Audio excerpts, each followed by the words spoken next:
गांधारी का श्राप। गांधारी कौरवों के राजा धृतराष्ट्र की पत्नी थी। वह 100 बच्चों की मां थी, जिनमें से सबसे बड़ा दुर्योधन था। उसके बच्चों ने कभी किसी धर्म का पालन नहीं किया, लेकिन पांडवों को खत्म करने के लिए हर संभव कोशिश की। जब वे बच्चे थे तो उन्होंने भीम को जहर दिया और उसे पानी में फेंक दिया। भीम भगवान की दया से बच गया। इसी तरह कौरवों की सलाह पर राजा धृतराष्ट्र ने पांडवों को वारणावत भेजा, जहां उन्हें लाख के घर में ठहराया गया।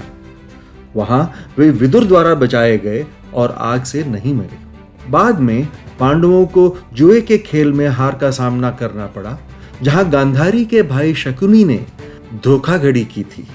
जब पांडवों ने अपने 13 साल का वनवास पूरा किया तो उन्हें राज्य का हिस्सा नहीं दिया गया और महाभारत युद्ध शुरू हो गया।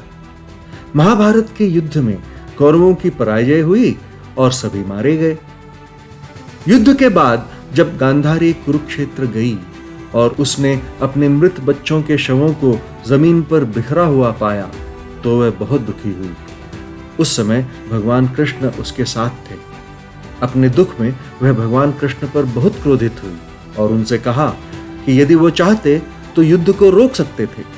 इसलिए उसने भगवान कृष्ण को श्राप दिया कि 36 साल बाद उनका पूरा यादव वंश नष्ट हो जाएगा। भगवान कृष्ण ने उससे कहा कि वह भी यही चाहते थे कि सभी यादव मर जाएं और वह स्वयं अपने धाम तक पहुंच जाए।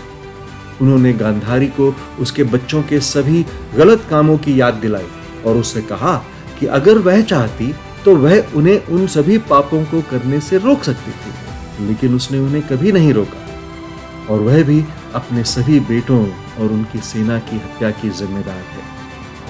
वास्तव में गांधारी एक बहुत ही धर्मपरायण महिला थी, लेकिन जब कार्यवाही करने का समय आया तो वह असफल रही और उसने महाभारत युद्ध के दौरान हुई सारी तबाही के लिए भगवान कृष्ण को ही दोषी ठहराया।